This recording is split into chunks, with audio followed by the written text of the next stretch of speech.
So this is the segment where we talk about project management. So who here has managed a project? Okay, good. So you can answer this question. What is a project?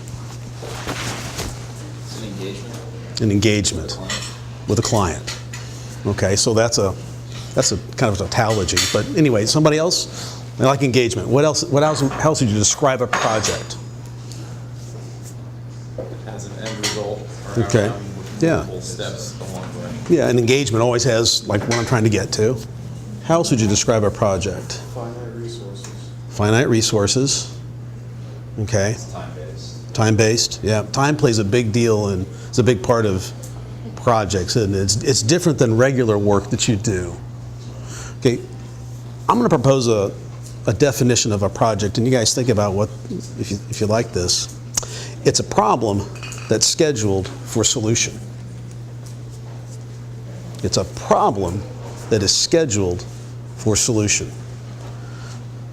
And when you think about it from our client's perspective, they don't hire us to do their normal work. They've got employees for that. They've got a structure for that. They've got all their tools for that. They hire us to do projects, right? Which to them are problems that they need a solution for, and they need it on a schedule, right?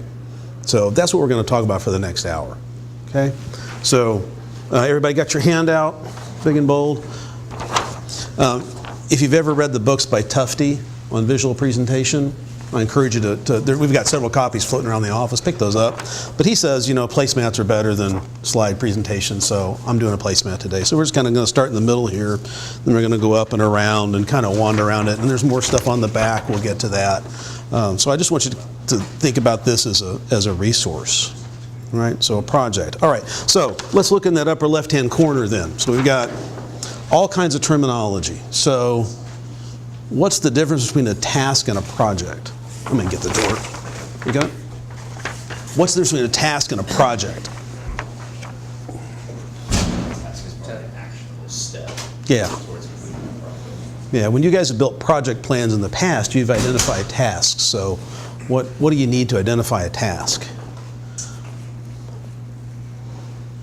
Specific action. Yeah, an action, who's going to do it, when does it start, when does it end, do they need particular tools or something to do the task, right? So you got to have all that stuff to define a task, right? And then here's one of the favorite words in consulting, right? We can just turn that off. It's not going to be, it's not going to be readable on the screen. Okay. So then what's a deliverable? Favorite word? It's the final result. Okay. It's a handover. It's the handover. It's a document, right? That's the delivery. It's the piece of paper we drop off. Wait a minute. What did we say a project was? It's the solution to the problem. Yeah. It's really tempting to think when you do projects that the deliverable is the document. That's wrong. The deliverable is the solution. The document is the artifact of it, right? But in most of our projects, the real deliverable is the client has come to a decision. It has reached a consensus on a question. It has decided to take a particular direction. Our document may memorialize that, but it's not the deliverable. You'll hear us misuse that word and talk about the documents as deliverables, but I want you to keep in mind when you're on a project, that is not the deliverable. The deliverable is really, what did the client want to get done? Okay? So deliverable. Milestones. What's a milestone? Key points throughout the project. Yeah. Who's done PMP stuff before? So what's the PMP definition of a milestone? Critical event. Right. It's a roll up. And when you write them, you want to typically write them in the past tense. We have accomplished a major element of the project to a particular level of quality or approval. That's how you write milestones. That's what milestones are. We got life cycle. What's a life cycle? Somebody over here hinted at it. Projects have a beginning, a middle, and an end. They're a little bit like novels, right? Novels always have a beginning, a middle, and an end. Our projects can turn into novels, right? Same sort of idea. So there's a life cycle to things. So you do some things at the front of projects, different things in the middle, and then different things at the end, right? And then there's scope. Scope is? What's going to be done? Yeah, what's got to get done. Now, one of the things to keep in mind as consultants is that, and the way Scott Madden does consulting, we are very collaborative about it. We do work with our clients. And we do that for a couple of reasons. One is we think we get a better result that way. We're very concerned with the deliverable being the agreed to decision, so we'll use words like buy-in. We want to make sure we get great buy-in. So to do that, we involve our clients in our work to a very high degree. So when we talk about scope, we have to be very clear about what it is that Scott Madden is doing and what our client is supposed to get done. All right? Now, who here has worked in that kind of environment where you had to, the project had big work to do, you had a scope, somebody else had a scope. Anybody done that? How did that turn out? Any bumps along the way? What bumps? Lack of communication and someone overstepping their bounds and Yeah. not doing enough. Yeah, so you get overlaps, you get the client trying to do your work, you start trying to do the client's work. What else happens with scope? I was saying in that process, there's contingencies, so Mhm. sometimes, one person has to do something before you can do it. Right. If they can't, Yeah. slow it down. Clients get derailed. Somebody who thought they were dedicated to this, a higher priority intervenes in the middle of the project and they get sucked off.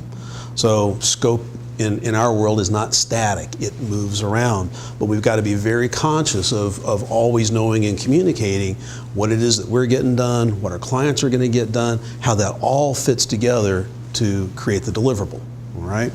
So that's scope. Stakeholders, Christian used that word. Basically, everybody who's got something to win or lose, gain or lose, as a consequence of the project. So stakeholders are hard because usually you have about half of them involved in actually doing the work, and there's another bunch of them that are kind of circling the project like a pack of hyenas, right? There's something there that either they want or they're absolutely terrified of. Right? And when you're working on projects, you need to keep your ears open and listening to the kinds of things that they're saying, because, just like a pack of hyenas, they can attack at the weirdest moment in the project and really derail things, right? So our best approach is to make sure we're hearing everybody. Now, we're not trying to react to them all necessarily. There's a reason the project was set up the way that it was. But we need to keep our ears open for all of the stakeholders. And it's possible that on some projects, stakeholders emerge in the course of the project, and you have to stop and say, you know what, we really ought to bring them onto the team. They have a perspective that nobody understood when we started this. We need to bring them on, right? So it's not static, it can move around. So be aware of a stakeholders. Critical path, that's an easy term, right? What's critical path? Elizabeth, you hinted at it. Yeah. There's a sequence of activities, right, that forms the absolute minimum amount of time to get through the project. And if any of those particular milestones slip, then we're in trouble. I will say that we don't do a whole lot of critical path modeling in our projects. We tend to be very milestone oriented, but moving milestones is a big problem, because you've usually gotten a bunch of executive organizations and groups aligned to meet and discuss and be ready. So those things tend to be very difficult to move if something's going wrong in the work preparing for that milestone. Okay? So How then, siloed are the projects or the paths, I guess, if you will? Because if you're not going in a straight line, then it sounds like each person has their own work stream that doesn't. it really depends. I would suggest that Scott Madden projects are not necessarily that siloed. When you work on things, particularly starting out as associates, as well as interns, you might be supporting several different work streams. You might have, on the one hand, you're doing an analysis for somebody, and that's got to fit into a series of dates for milestone support, and then you might be participating in meetings and taking notes and doing that kind of thing, or doing, the regular kind of project reporting, how's the schedule, what's the list of key items. So you might be working on multiple streams simultaneously. Okay, so you're going to get a chance to look across projects. You're not going to be slotted in, sitting at a desk, grinding away on a spreadsheet, and that's the only thing you do. It might happen, but that's really unusual for a Scott Madden project. We tend to want to get you broader exposure on projects than that. Good question. Okay, last big term, float and slack. Flexibility. Yeah, we don't have any of that. No, seriously, in Scott Madden projects, one of the things we wrestle with is because the work itself is often poorly defined. This is not like building a house or painting a room. People, when your partners and your engagement directors are mapping out the milestones, they're kind of taking their best educated guess about what's where. And you'll find segments of the project that actually have negative slack, right? So be ready for that. Your best defense against negative slack is to think really hard about all the tasks around those milestones and plan backwards. Right? Identify it early when you really are jammed up. We've had cases where we've had to have, if you're planning backwards from the event, well, we had to have management reviews before we were actually able to get the teams to their first working meeting. It's like, well, that's not going to work. That's completely backwards, right? But it was because of the overall schedule we had committed to, so we had to rethink how to do the work to get the deliverable. Okay, so float and slack. You'll hear those terms some. All right, we touched on project life cycle over there. So, this is one that you'll see a lot in corporate and shared services projects. You'll talk about identify, plan, execute, close. You'll also hear other life cycles like current state analysis, gap analysis, future state, implementation planning, right? Those are two really typical models of how we do project work that you'll hear over and over here at Scott Madden. So, and you can read the stuff that's on that slide later, or there should be enough information. You can go find all this on, what's our beautiful system called? Yes, and I see our little gnome friends here can help you if you get in trouble, right? We got new experts here. We can always use those. Right, so just be aware that as you're working on projects, it's important to know which phase you are in. Right? If you're in the planning phase, your tasks look very different than executing. Right? How important is planning versus executing? Yeah, I think that's right. Who here has had to paint a room in a house? Yeah. How'd it go? If you could do it over, how would you do it differently? I'd hire a painter. Okay, I get that. That's off the table. That's off the table. Well, if you still have to do it yourself, how would you do it? How would you do it differently? Think before I start putting paint on the wall. Hey, there you go. It's so tempting just to crack the can and start whapping the paint on the wall, isn't it? How should you do it? First, take out colors. First, move the furniture, drape everything. You gotta, tape it off, wash the walls, sand the walls, fill in all the cracks. It just feels like it's all prepped, doesn't it? It's like I still haven't even gotten close to the paint can yet. All this stuff to do, and then I paint at the very end. Right? So the painting is actually a very small part of the total project. It's all that prep work that makes the difference, right? Because if you do it the other way around, you got paint on stuff, you're trying to get it off the furniture, get it up out of the carpet, and the wall is splotchy and there's bumps and cracks that could have been filled in but you didn't, and you're just not really happy with the job. So I encourage you in your project life to resist the temptation to jump into the work. Take the time to plan it first and really think about what needs to get done. Now, I'm not also going to suggest that you're not going to be pushed to start the work before you feel comfortable. That's going to be part of project life. So get used to the idea that everybody wants everything now. But you need to work as individuals to create space for you to do the planning that you need to do in order for it to be a good job. And when you lay your plan out and say, I can't do this thing that you want in the amount of time that you've given me with the resources that I have, then you got to raise your hand and say, I can't solve this. I either need more time, I need more resources, right? Or I need to change the scope of what I can get done. As a consultant, what is our number one inventory item as a business? People. It's number 2. Time. What's ruthless about time? Never enough. It's always expiring. They made the joke about the cigarette was the perfect consumer product because once you lit it, it consumed itself. Didn't matter if you were sucking on it or not. It was going to burn itself up in the ashtray, and you'd have to light another one. Time is kind of similar for consultants. It's our number one resource. 24 or 48 hours, it's amazing what we can get done.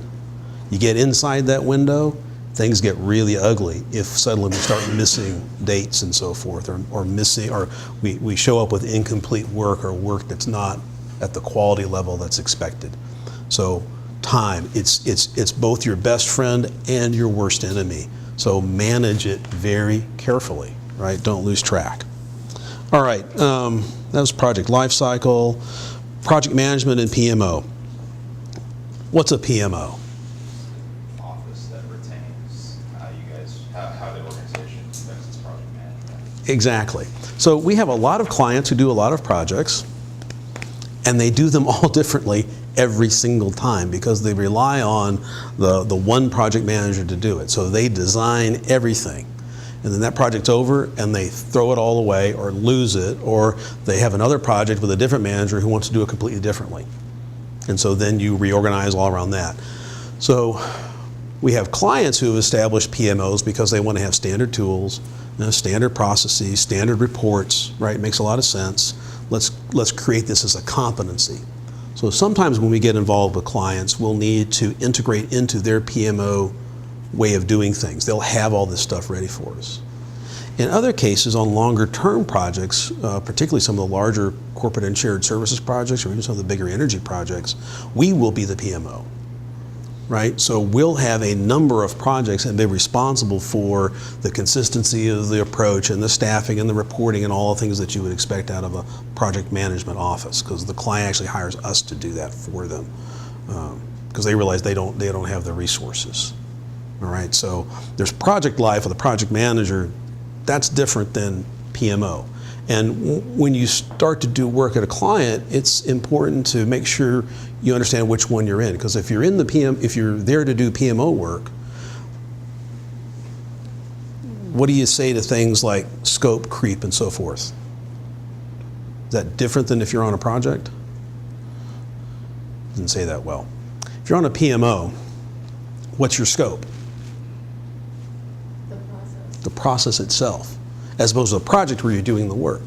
What's the number one temptation of being in a PMO? I'm going to go do the project work. I'm going to get sucked into doing the project work. Well, as a PMO, you don't have enough resource to do the project work. Maybe a little bit of it, but not all of it. So it's really important as a PMO to know if that's your role, to be able to stop and say, no, we need to resource that as a project. The client needs to show up with resources. Hey, we've got people on the beach. You could, stroke a check. We could get some more folks out there for you. Or you can find people in your group to do it, but that's not the PMO's job, right? The PMO's job is to point out that thing needs to be resourced, okay? All right, moving down to the lower left, let's talk about, what do we say there? The triple constraint. I think it's actually a misnomer because there's actually 4 there, and if anybody's worked in a construction environment, there's actually 5. But I don't know how to write a 5-dimensional kind of thing, so I don't want to make it a pentagram. So triple constraint, we've talked about this. It's scope, what are we supposed to get done? It's time, how much calendar time do I have to get it done? And then cost, right? Or resources. How much resource do I have? Why do we want to represent those 3 as a triangle? Why is the triangle the figure we want to use? They all interact with each other. Yeah. Think back to your geometry days. What happens when you change the length of the leg of a triangle? It affects the other sides. It does. The other sides have to change. Otherwise, it's no longer a triangle. It's some weird figure that isn't even closed anymore. So why does that matter to us when we think about projects? The more time you spend could increase the cost. Yeah.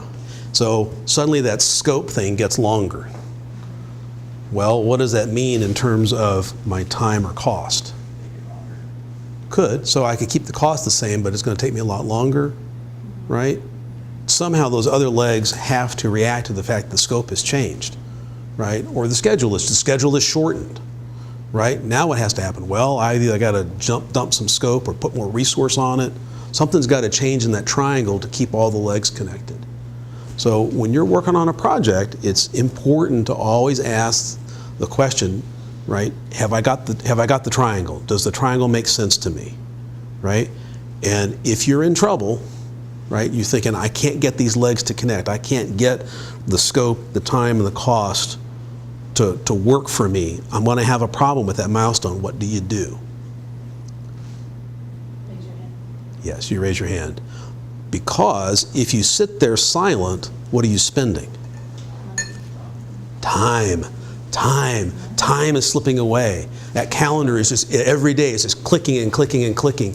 And as you're compressing that amount of time, what are you doing with your options to solve your problem? You're just throwing them out the window. Yeah, you know, there's a 20, there's 100, you know, whatever. You get right down to the very end and you don't make it. What's the first thing your engagement director is going to say? Why didn't you say something earlier? Okay? So always be thinking about all three. Now, there's actually two other dimensions. One is quality. Our quality is stellar. Our work looks different than the things the client does. It looks different visually, right? Its spelling and its grammar is impeccable. The format that we use, right? We use the format, we stick to it. We don't mess around with the fonts. We don't do the things that our clients do because it's expeditious for them. We are creating something that communicates the fact that we have really thought this through. This is a really good answer, right? So that dimension of quality is there. There's also an intellectual dimension to the quality. It's important that the work is done correctly. I'm on a project right now where we had to score a bunch of routes where they're going to run fiber optic cable. And the client had a scoring scheme that they put forward that was terrible. In fact, it was mathematically incorrect. And these are electrical engineers. And I'm thinking, how can they do this? But they didn't understand how to normalize weights on categories. So they put a tool together that doesn't work. Well, guess what? We have to go back, we have to go in and fix that and propose essentially a second tool and say, no, we can try to score it there, look at the issues, let's do this instead, right? Our work looks different because it makes sense and is presented really, really well to our clients. So quality is really key. What's the last one, though, when you think about projects? So we got these three on the triangle. We got quality, which for Scott Madden is exemplary, but there's a fifth one that we always want to keep in mind. It doesn't hit us a lot because we work in offices, and what is that? Who here has worked on a construction project? What's rule number one on a construction project? Where's your PPE? Where's your personal protective equipment? Where's your helmet, right? Safety, safety, safety, right? So for us as consultants, right, that means you're safe in your car. You're not doing stupid stuff in a car. You're not speeding to get to a meeting because you've left in plenty of time. Or if you're stuck, you're calling and telling somebody, I'm going to miss. You're not doing silly things, right? Airplanes, I don't know what you do with airplanes. They are what they are. On the client site, it's really tempting to get up on a chair and try to fix something or pick up a big piece of furniture and try to move it or whatever. Do you realize that if you hurt yourself doing that, you count as a lost time, potentially a lost time accident on their safety records? If you're working in a power plant and you're working with high energized equipment or, you know, all the stuff that they have to deal with, the really important safety stuff, right, where you can lose hands and feet, right, or maybe even kill somebody. And some consultant does something stupid in an office and it blows your safety record for the year, how pissed are you going to be? So keep it in mind, right? Keep your workspaces clean. Keep stuff up off the floor. It's easy to put bags where people walk, they trip, they fall, they break their nose, right? Think about safety in terms of what you're doing outside the client. We had a situation this year where we had 2 folks out for a run in the early evening and got stuck up by an armed robber, right? Pay attention. Be really careful, right? Keep safety in mind, all right? That's part of our project life as well. Okay, so let's talk to something happier. Recipe for success, right? I think we've probably gotten some of these already. So we're on time, we're on budget, and we've done it with the quality, the full functionality we ever promised, right? So that makes sense. It also means that, anytime we've come up with risks or something like that, we've mitigated them early, kind of a no surprises sort of environment, right? We want to meet and exceed expectations, right? So what would you say are the kind of the keys to making all that stuff happen? I'll suggest one, and I think this one is you'll hear this from Chris Philopoulos if you work with him. He'll say, visualize the end product ASAP. Now, when he says end product, he's thinking of primarily he's going to drive you toward the deck. What's on the pages? What are the tables? What is the series of arguments that you're going to present in the material? What's the documentation, right? I encourage you as people working on projects, though, to back away from that and do something in addition to it. You got to do that. Chris will insist on it, and that's right. I also want you to back up, though, and say, what does the client want to achieve, right? I need to know what that looks like, right? Because if I know what that looks like, then I'm even smarter about how I build the materials that go behind that. But you can't start too early about figuring out what that is, right? And you can't also assume that once you've figured it out the first time that it's static. It will change, right? Because the client is learning along with us as we're doing the projects, right? And there's a very good chance that they're going to adjust what they actually want in the middle of the project, and we're going to need to react to that. So again, we won't understand that if we haven't first visualized the end product, right? So go out to the end, visualize it in 2 dimensions. A, what's the document look like? And then B, what result does the client actually want to achieve? Okay? So visualize, all right? Plan backwards. Everybody done the backward planning thing, right? So if I've got to show up on this date with all this stuff done, well then, okay, that means I have to have reviewed it with the client team the week before that, because that'll give me time to incorporate their changes and get it ready. Well, that means I got to have reviewed it with the Scott Madden team and partner maybe the week before that. You just work backwards, say, oh, I should have started on that yesterday. Dang. That's usually the way that works. So, but plan backwards. Always be planning backwards from those dates. It'll really help. Now, the temptation here is to squeeze stuff. You're going to do a back plan and go, I should have started last week. Oh, I'll just squeeze this phase. Yeah, be really careful with that. If you're going to squeeze it, you better know exactly how you're going to cut the time down. Otherwise, you're just kidding yourself. Okay? That's the be realistic but push, right?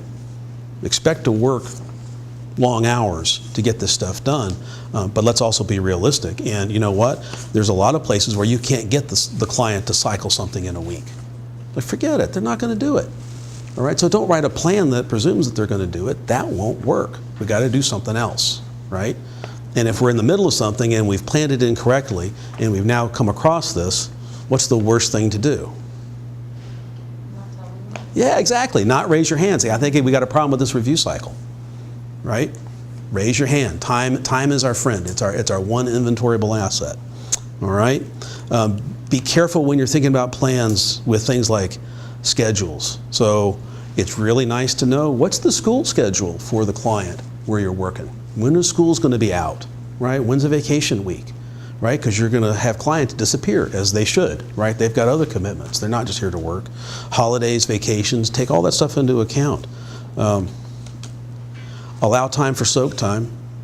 It can be really hard. That's one of the things that we're tempted to slice out of projects early. But sometimes it's important just to think about things. If you work on projects with John Kerner, anybody met John? You met John? Okay. He does a lot of our IT work, right? Former CIO, 10 years experiences in that role. He likes frameworks. He likes taking the client problem and putting it into framework A. And you work real hard to get into A, and then say, okay, I want to try this framework next. You're like, what? I thought we were going to proceed. No, we're going to do this one next. You'll put it into B. You'll grind on B and get that done. He'll say, yeah, let's try this one over here. You may go through 3 or 4 frameworks with him, and you're like pulling your hair out. It's like, when do we get on with the project? Actually, you are getting on with the project. In his world, for his clients and his problems, phrasing the situation in just the right way is the key, right? So lots of soak time for John, lots of work time to produce these different frameworks in order to figure out what is the best answer for the client, all right? So soak time. Seek review, we've talked about that a little bit, right? Don't wait until the end. Who else do you ask for input on your project? I'm bouncing around. Let's see if you're paying attention. Who are some of your best resources for project insight and intel and? Somebody who might have worked on a project there before. Yeah, you guys are, right? I asked around and said, well, if some senior associate said, well, if you could go back in time to when you were starting with Scott Madden, what piece of advice would you like to give yourself, right? Something that you would do differently. And I got a really resounding network. It's really important to get to know people inside the firm, to know what they know, to know what projects they've worked on, to know what they know about partners or directors or anybody else who's leading, know about clients. You just can't discount the value of having that network inside Scott Madden. Who has worked on an Excel formula for like an hour and been unsuccessful in making it do what you want it to do? Yes. Okay, who has then picked up the phone and called somebody who knows more about Excel than you do, and they solve it in, I'm going to say, a minute? Yeah, I'm guilty. Okay, that's a great example of network. Know who to call with that question. You know, call them, email them, text them, whatever makes sense. Don't sit and stew on the thing yourself. You're not winning any prizes for that. Use your network. All right? And in time, you're going to discover that you're going to become a network resource as well within the firm. All right? So network, network, network. Okay. We'll go back on track here. So talk about recipe for success, project management pointers. Let's talk about project roles. Let's talk about the client. Who's the client? I mean, it could be not only the company, it could be like the person you're having to work with. Mm-hmm. The company's too general. We don't really work for AP. We say we work for APS, but we really don't. On your projects, I'm going to suggest there are 2 clients. You're very often going to find a project manager client, the person that you're working with day to day to make things happen on the project. Very often that is not the ultimate client. The ultimate client usually has a C in front of their title, right? And they probably sit on a steering committee or something like that. Right? That's the ultimate client. And it's very easy to get confused that the project manager is the one who's always setting the agenda, right? Or they're the ones that you're trying to respond to. Yes and no. Yes, they need to be satisfied, but that ultimate client is actually probably that person in that C, has that C title or at least an EVP title we're really doing the work for. If you want to find the client, best thing to do is to find out who's writing the check for the consulting services. Find the economic buyer. And that's most likely your client. So it's their expectations we need to meet, right? Ultimately, it's there. They've got somebody in between, right? Their day-to-day project manager, but ultimately it's that individual who's going to set the scope and quality expectations, right? So that's who you need to be aware of and be asking questions about. Now, as consultants on projects, you will probably not interact with this individual much at all, right? That's going to be reserved for your engagement director or your partner. So those kinds of questions you aim at the partner and say, tell me more about, help me understand, right, this individual, right, and what they're looking for in the project. So, All right, client. So then we got client team. I think we talked about those. Those are all the folks who are going to show up from the client organization to get stuff done. And you're going to find a wide variety of motivations and skill levels and so forth. So just get ready, right? Half the time you're going to be a cheerleader. Half the time you're going to be a taskmaster. Do not underestimate the amount of time you will spend chasing people to do things that they said they were going to do in the meeting. 24 hours before it's due, they haven't even started on it, right? Adapt to the rhythm of the place and begin to anticipate just how much pushing or guiding do you need to do. Yeah. So recent, to that point, on a recent project, there was someone we were interfacing with on a regular basis. She was going to get information and data that we needed to perform our assessment. And we had sent her an email saying, we need this information. And then 24 hours later, she came back and said, can you describe it to me again?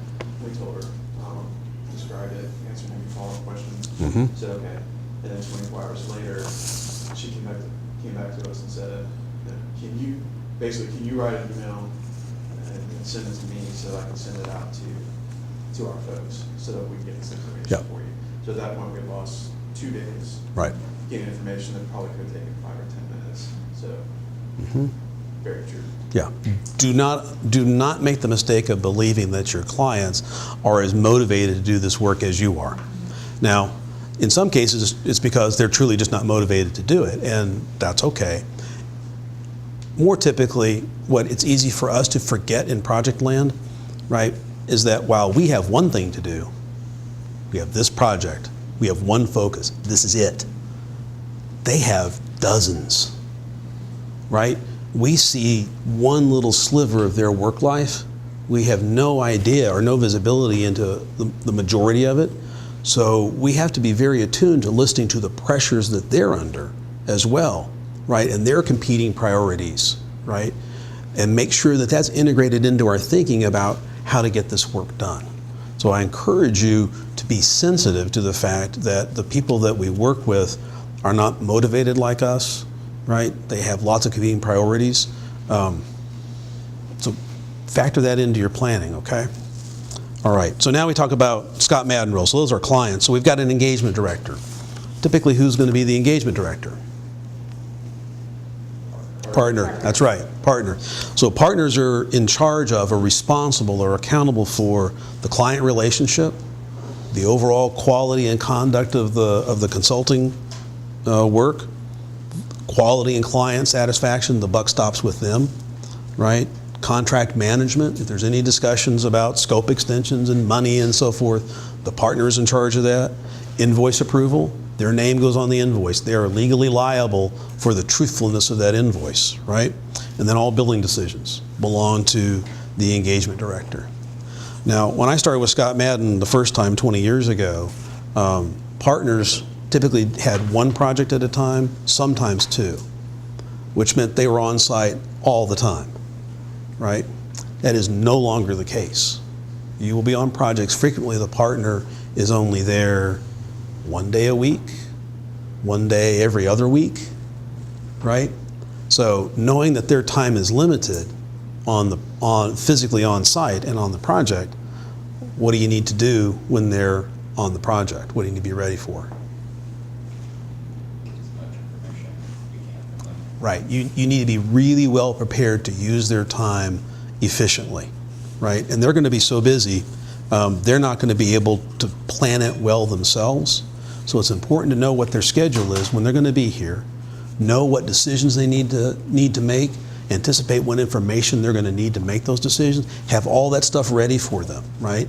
If they need help getting meetings set up, you're going to help them get those meetings set up with clients, whatever that is, but be prepared to use their time very efficiently because there's not a ton of it, okay? So be ready for that, okay? Now, the person you are going to interact with a lot on the team is going to be the project manager. So typically in Scott Madden, who's that going to be?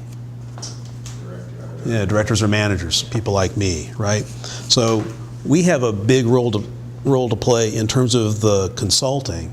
It's a little bit lower level. It's a little more tactical. It's about execution and delivery. But your project manager is also going to be responsible for the quality of the client relationship.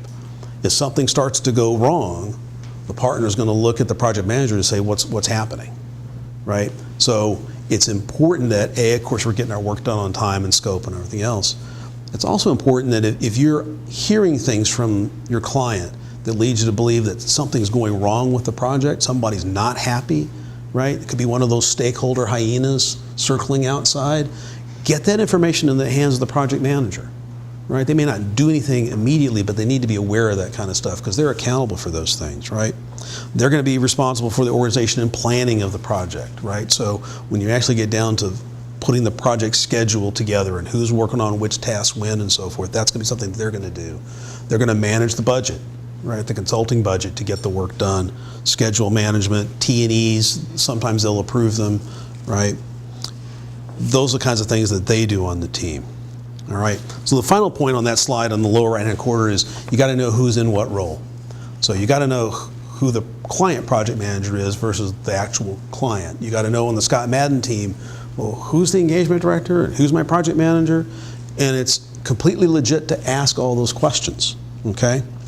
So expectations for you guys coming on to projects, you can see them there. Be prepared.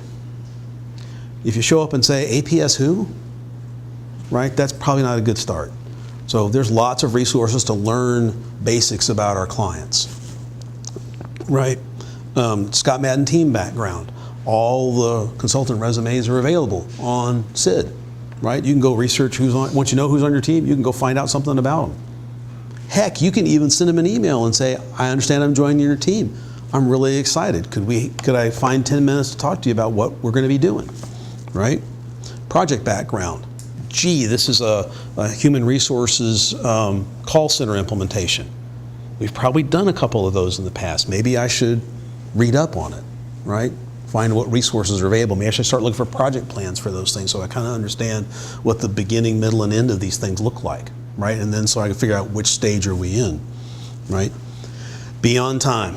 Who's been late to the airport? Is it fun? It is not fun. It's really not fun when the partner's on the plane and texting you, where are you? Right? And you're like, yeah, I missed the flight. Yeah, don't do that. Right? So some people think of cutting travel short as kind of sport. I encourage you not to play that game because the benefits of cutting it short never outweigh the risks and the downside of being late. So if we're going to have a meeting at 10 o'clock in a room, what time do you show up?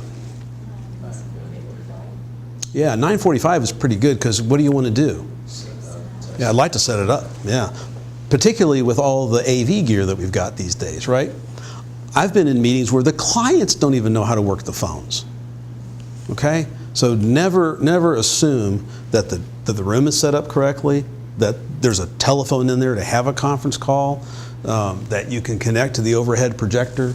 You got to be early, you got to test all that stuff out. Ideally, if you know what room it is and you can get in there the night before and test all that stuff out so you know how to work it, that's being prepared, okay? So be prepared, be early, meetings and phone calls, be dressed appropriately. Everybody here looks good, I hope that's not an issue. Business casual is hard though, right? It used to be easy, at least for guys, you know, jackets, ties, that was simple, right? So it's a little more complex. It gets more complex too if you're in an environment like a fulfillment center or a power plant. If you show up dressed like we are today, that's bad. You should be in jeans and a t-shirt so that you fit in, you look appropriate. You don't look like those consultants, right? Because what happens when people see consultants show up? Pardon me? There's very like us versus them. Yeah.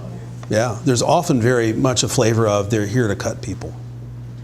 This is a staff reduction exercise. So how's the level of cooperation go when suddenly everybody believes you're there to reduce staff? Plummets, right? Yeah, exactly. They're all gone. You know, you're like, no, really, we're here to work on the system. You know, they don't. So fitting in is important. So, you know, sometimes you'll be in buildings where you got a gentleman wear a jacket and tie because you're working on the executive floor and that's what they wear. Ask in advance, what's the appropriate attire, right? Make sure you know that. Don't just show up with what you think is right. Be proactive in your communication. This is a balancing act. On the one hand, you want to ask lots of questions, right, and probe and get understanding. On the other hand, you want to avoid the label of needy, Anybody been labeled with needy? No, you don't have to answer that. Everybody have, what's a good picture of somebody who's needy on a project or on work? What's that? What does it look like? Come on. Okay, it's somebody who's asking unnecessary questions. It's somebody who's asking so many questions that by the time the person has answered them, they might as well have done that individual's work for them. That's the crossover line. It's like, wait a minute, I'm spending so much time explaining to you how to do this, I should just do it myself. Yeah, if you want to get on the bad side of a project manager, start behaving that way consistently, right? Don't do that. Don't do that. So strike your balance, listen to feedback. What are we mouthing over there, Elizabeth? No, nothing. Okay. All right. Manage expectations, no surprises. Begin with the end in mind. Right? Surprises are bad. Surprises are bad because they typically come with no time left. Right? And that's a cardinal sin for us. All right. If you flip your page over, we've got just a bunch of hoo-ha. So there's project setup stuff you got to go through. There's a project closeout process. We got to make sure we collect all our documents and get them uploaded into SID. All right, that's good, right? Scott Madden doesn't require you to have a PMP or PMI. We don't mind if you do. That's great. If you're interested in pursuing something like that, please come and talk to Tess or Jennifer, I suppose. We are very willing to explore that with you, right? If that's something that you want to do, it certainly doesn't hurt. And then the last 6 slides on that page, those are examples of things like project schedules and work plans and issue logs. These are the kind of things that you're going to be asked to work on. I encourage you when you get on the project to find out first, what is that project manager or engagement director, what do they typically like? So Chris V has a set of issue logs, structures that he really likes. Find out what that is and use it. Stuart has the same thing. Right? Somebody's got a favorite kind of project plan layout that they like. Find out what that is and just adopt it. Okay? I would suggest that most of our project planning is really milestone driven. It's going to be milestones. It's going to be Gantt charts with milestones with a few tasks. That's probably going to be 80% of what we do. Right? And then the other 20% gets a lot more detailed. Rarely do we go to the level of linked tasks in like MS Project. Right, and I don't think we've ever done a resource-loaded kind of schedule. We haven't ever gone to that degree. So be ready to live with a lot of milestone planning. Okay. So we got 7 minutes left. Maybe I'll keep you over a little bit since I gave you a bio break. I asked this question a long time ago of the partners, and I asked, what's the most misunderstood part of a project as far as you were concerned? And they came back with some answers, so let me share these with you. The first one, and I think we've hinted at this already, is the most misunderstood part of the project is the client. What is the client actually going to do once the consulting team is gone? We get so wrapped up in the work itself, in the document, in the Excel analysis or whatever, that we forget, what is the client actually going to do when we've left? If they can't implement it, if they can't maintain it, have we really done them any good? Right? Okay, so that's one. Second one is focusing on time and budget instead of quality. I will admit that I am guilty of over-focusing on time, right? And simplifying and changing scope to fit in the allowable time, because my natural bent is I'd rather cycle faster. I think we do better if we get stuff done, even if it's not 100%, right? That may not always be the right answer, though. Right? The corollary to this is don't assume that that triangle is fixed, that your resource line is fixed per se. If you get jammed up on something, raise your hand early. It's amazing what we can do to bring more resources to bear on a particular aspect of a project, right? So don't get over focused on the time and the budget that we have. Focus on quality. What's really required to do a good job, an extraordinary job for our client, all right? Thinking project plans are static. Right, that they're never going to change, that we're going to write them once, right, and that plan's going to last for 3 months. That's not the case, right? They will change, they will be updated, so be ready for that. You can't just plan on it being that way forever. And the last thing that they pointed to was sponsorship. And I guarantee you're going to end up at projects at some point where you have weak client sponsorship, right? It's just clear that the guy at the very top is either ambivalent about getting this work done or doesn't understand what he or she wants to get done on this project.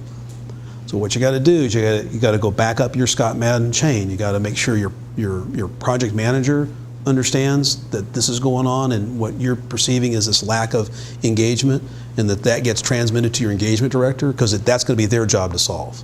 It's not your job to solve. It's your job to point it out and raise your hand. It's their job to go solve that engagement issue, right? But that's crucial. If we lose engagement at that level, projects are gonna be really hard to complete the way you want to get them done. So let's talk about two more things and then we'll be done. So far we kind of take the tack of everything's great, right? Big project, lots of fun, lots of things to do.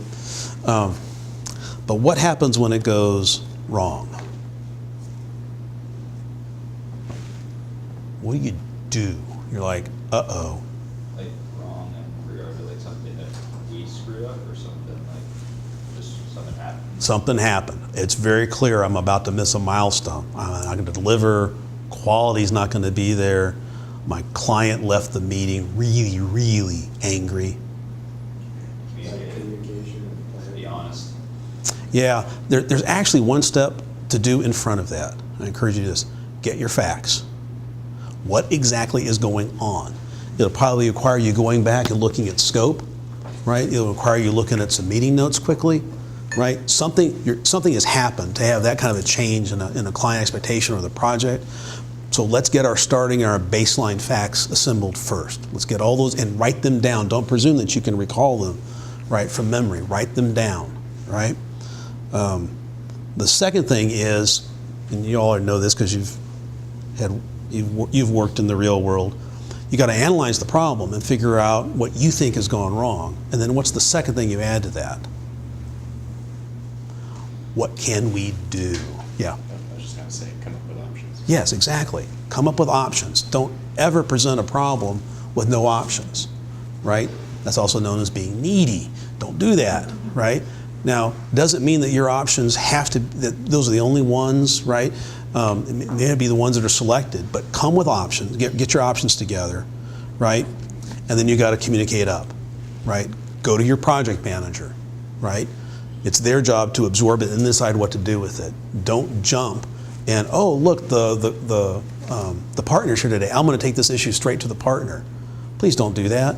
You're just going to make life really miserable for everybody else on the project. Follow the chain, go up, go to your project manager, communicate everything that you know with them, including your options, right, and make a plan.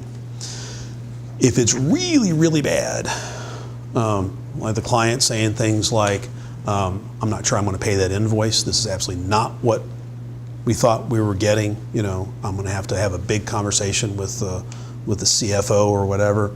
You got to get this done like in 4 hours. You cannot sit on this overnight, right? You got to go.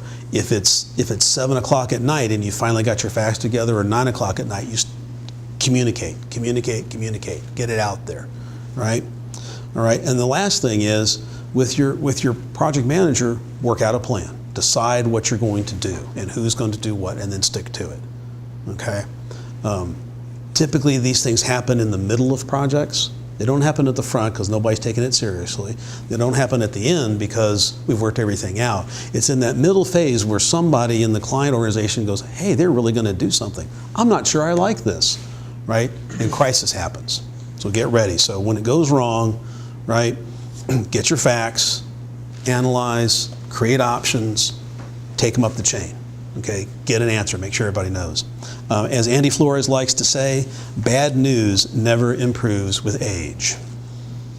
Bad news never improves with age. So it's hard to come and say, this is messed up, right? I know it was on my work stream, but don't pack it in, right?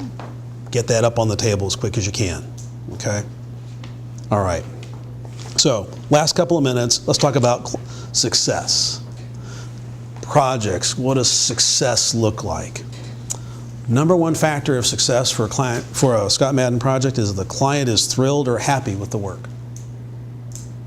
That is the number one. That is how we get repeat business. That's how we achieve the reputation in the industries that we work in, that we have. Our clients say consistently Scott Madden projects are better. I get a better result, faster, frequently less expensive than with anybody else. So it's part of our brand, right? Clients are really thrilled with the work. The second point, and this is interesting, is the work was excellent from a professional view. You may do an analysis that you have problems with. You might say, well, technically that's not correct. We should really use a different discount rate, right? The one that they're using really isn't the right one. Well, guess what? That's important, but it's not the most important thing, right? We want the work to be something that we're proud of professionally, but it's not the most important thing. And it's not worth making the client mad as long as we're confident they're still making a good decision. Does that make sense? It's really easy to get wrapped into the intellectual quality of the work as if that's who we're trying to please, and that's not the case. So sometimes you're going to have to detune that a little bit, right? And be very careful with it, right? We want to still have integrity in our work, but the objective is not to have the coolest piece of intellectual wear out there. That's not the objective, okay? Project was completed on time. We got it done within budget. And the fifth one, the consulting team was happy or thrilled with the experience. How many millennials we have in the room? Okay, this is going to be really hard. You ready? Listening? This is not about you. It's really hard, right? I come from a different generation where that was trained into me, right? For you guys, it's different because everything about your life is customized. It's customized to exactly the way that you want it. Not these projects. These projects are about our clients, right? And what they need to get done, right? So you may be really unhappy at points, right? You may be really unhappy with some hours that you're working. You may be unhappy with, oh, look at all that hard work I invested in, it just got scrapped because the project moved a different direction, right? You may be personally really unhappy, but if we're hitting those first, second, and third objectives, then the company, Scott Madden, is happy and our clients are happy. So just challenge yourself when you're getting frustrated, because you will be frustrated, I guarantee it, right? How much of this is about me and how much of this is about the client? Okay? All right, so I think my time is up. I think I have said what I needed to say. Questions? Comments?